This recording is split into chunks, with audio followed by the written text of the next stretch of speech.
Hi, and welcome to episode 98 of Common Knowledge, where I take a look at 10 common Magic the Gathering cards and tell you are they any good in the Pauper format or not. Usually we do one or two more in addition to that as well, and we're so close to episode 100. I'm sure there's going to be some real bangers in the lead up here. Let's get started, shall we? And we will start with Hexplate Golem. I love golems, but this one, it's not all that good. It's 7 mana for a 5/7 artifact creature. That's all it does. He's just a big guy, but he's not a big enough guy. For 7 mana, we can do better than that. I will give this a 2. Just for the stats. And because it's also Tron mana. If you have Tron, you can throw this guy down. Now you got a 5/7. That's something, but you can do better with your Tron mana. Bellowing Elk is 3 and a green for a 4/2 Elk. As long as you had another creature into the battlefield under your control this turn, this creature has Trample and Indestructible. That's kind of interesting. The 2 toughness generally is not awesome. You're probably gonna get blown out a decent amount. Somebody's gonna lightning bolt this guy or even shock this guy, and now he's just down. And would you really get for it? But maybe if you have ways of putting out creatures at flash speed, that's possible. Like an Ilvoid Galeblade or something like that. You can. This almost just kind of becomes a combat trick, right? It's just a combat trick on a body. So you swing in with your 4/2, see what your opponent does. If they block it, then you flash in the Galeblade or whatever has flash, and then you trample Indestructible this guy. Great. If somebody tries to remove this guy with a destroy spell or something like that, you can do the same thing. But also on your turn, certainly before you attack, you can play creatures at sorcery speed and get this ability. And there's lots of ways of making creatures. Even making creatures incidentally to get more stuff, like a Malevolent Rumble. You throw a Malevolent Rumble down, and then you're able to get the spawn token. You get another card in your hand, a little card filtering, and this guy gets Trample and Indestructible. That's pretty good. 4 mana for this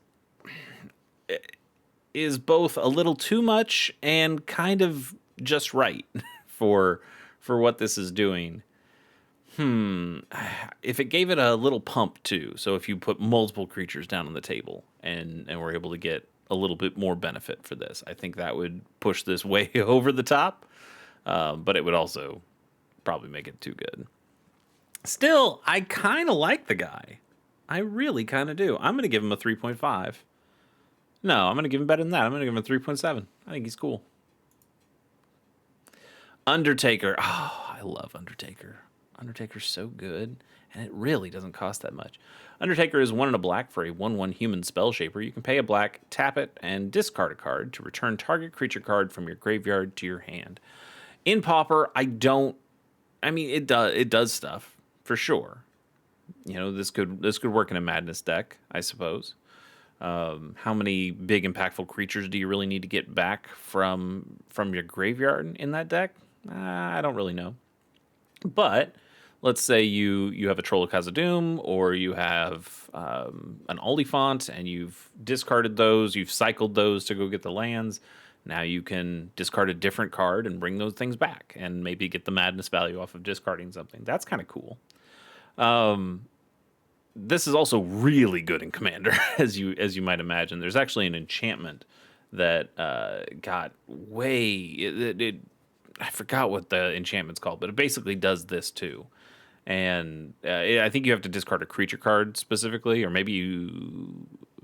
Yeah, I think you discard a creature card to bring a creature card back from your graveyard to your hand. And Tortured Existence, is that it? Did I just pull that one out of the top of my head? Well, I misspelled it when I looked it up before, apparently. But yeah, there's got to be a card. Is this work? Okay, fine.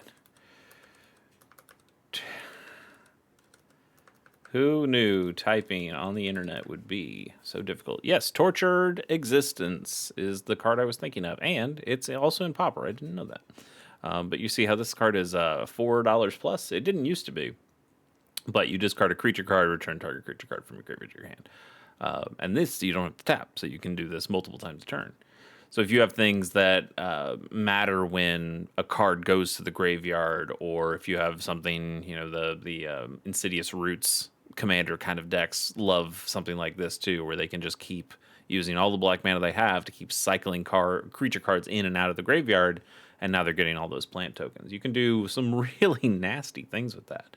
And you can still do some pretty nasty things with Undertaker as well, even though it's a little more limited, being that it's a creature that's easier to take out, and also that it has to tap. You can really only do it once a turn, unless you have some funky untapping things. But in any case, I love Undertaker. I love the wrestler, the Undertaker, but I also just love the card Undertaker. It's a cool card. I have a copy of this, and I think it wasn't a commander deck, and now it's not, but I really don't think it's much of a Pauper card that I can think of. Like where exactly it would go, and it being an effective use of your mana and card space, deck space to make that work. Let's give this thing a 3.1, because I still respect it. Thunder Salvo is next. 1 in red for an instant. Thunder Salvo deals X damage to target creature, where X is 2 plus the number of other spells you've cast this turn. Kind of a storm card, huh? It's not great. I mean, it's okay, but it can only deal damage to a creature, not to face. So you're not going to do anything super busted with this. This isn't Grape Shot or anything like that. And that's really where it starts and ends, right? If it can't go face, then this is much less useful. This is just 2 lightning bolts with a bunch of extra steps. For the cost, anyway. And I would rather just play lightning bolt. It's okay. I mean, it's okay. It's 2 plus the number of other spells you cast. So it's not even 3 when you get this. That's kind of a bummer. But if you cast a couple other spells and it's just 4 damage, that's a halfway decent threshold in Pauper. It's still asking a lot. I'm going to give this thing a 2.4, because removal spells are still pretty good, but this one has just a few too many hoops to jump through. Mizium Skin, I do like this card. It is a single blue mana for an instant. Target creature you control gets +0/+1 and gains hexproof until end of turn. And it also has Overload for 1 and a blue. So you can cast the spell for its Overload cost. If you do, change the word target in its text to each. So you can give your whole team +1 toughness and hexproof until end of turn. And I think that's nice. This is, again, mostly a commander card, I would imagine, but I think it could work in Pauper if you needed it to. How much? I think there's probably better protection spells that you can play in Pauper and be fine with it. You generally will not need to overload giving everything hexproof, because what does that really stop? Like, a board wipe doesn't target anything, so your creatures having hexproof doesn't matter. This would only be if your opponent is trying to play multiple kill spells on different creatures. And the way the stack works, that's a little difficult to make this function in that way as well, because you could do this in response to the first one, but then they can try to kill something in response to this thing. So giving everything hexproof isn't actually all that useful. It's not as useful as just giving the one thing hexproof. The toughness boost is probably not enough to really matter, but it's still an interesting card. And again, I think in something like Commander, this makes a little bit more sense. But in Pauper, let's give this a 2.3. That might even be a little high, but 2.3. Coordinated Charge is 4 and a white for an instant. Creatures you control get +2/+1 until end of turn, and it also cycles for 2. I like a card with cycling. I like having that option. But a pump like this is okay, but for 5 mana for this is, I think, asking a lot. I think that asks an awful lot. It can certainly be a big blowout if you're in a very go wide deck, but I think there's just better options in a go wide deck. The Chocomog is a better option. It works multiple turns and is a creature itself, and I think that just functions a little better for you than trying one big combat trick like this. It's okay, but I'd be much more interested if this thing cost. Well, I'd be much more interested if this thing cost 3 mana, but I would still probably give it a few more props if this was 4. It's 5 mana though. Whew, that's a lot. Let's give this thing a 2 point.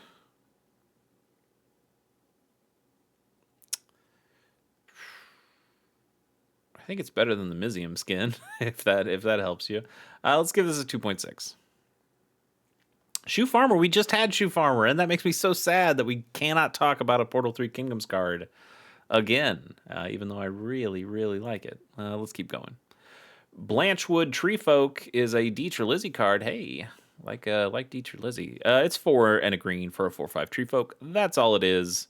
Not all that great. Let's give it a 1.6. They're halfway decent stats for the mana cost, but still, you're not playing a vanilla card in Pauper, especially not at that at that power and toughness and that mana cost. Life Burst is 1 and a white for an instant. Target player gains 4 life, then gains 4 life for each card named Life Burst in each graveyard. I think there's a cycle of these in Odyssey. It's like Muscle Burst is the green one. I can't remember the other bursts at this point. I could probably look it up, but I'm not going to, because I don't want to spoil all the great cards that we'll find at other times in this exercise that we're doing.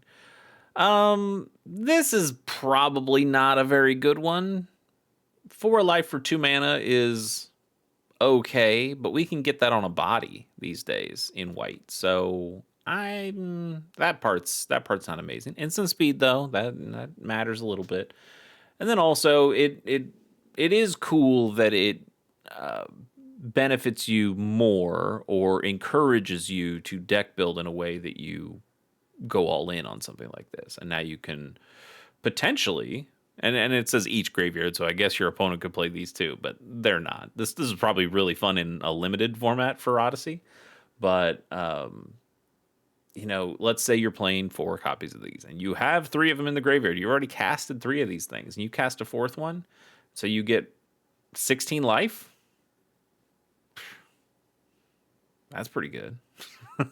16 life for 2 mana is all right. And then if you have an Archaeomancer or something, you're able to loop this. I don't know. There probably is some kind of deck that makes use of these things really nicely. I don't know if the white one's the one you necessarily want. I bet I bet the other one. I bet the blue one is actually probably pretty good. Now I need to know. Okay. Screw future Chase as he looks through these things. I want the burst cards. Ether Burst. Okay, that's the blue one. That's an unsummon effect. Okay, not amazing. Where are my other bursts here? Flame Burst deals target creature or player. Okay. So it deals 2 X damage, where X is 2 plus the number of Flame Bursts. So that could be something you potentially loop. That's interesting, and it does damage. Life Burst we just saw. Looking for more Odyssey card. There's Muscle Burst. It gives, so it's a giant growth, but then it also gives more based on the number of Muscle Burst you have. And then Mind. Okay, I do remember Mind Burst. It discards cards, and that's not too bad either. Is that 5? Did we get 5 there? 1, 2, 3, 4, and 5. Yep. Okay. The red one's probably just the best one at that point. Yeah, maybe. Anyway, I think they're interesting cards, but they're not wholly impactful. Let's go for a...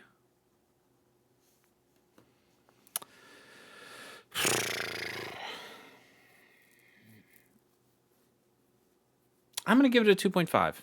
I think it's still all right. I can see what you do with it.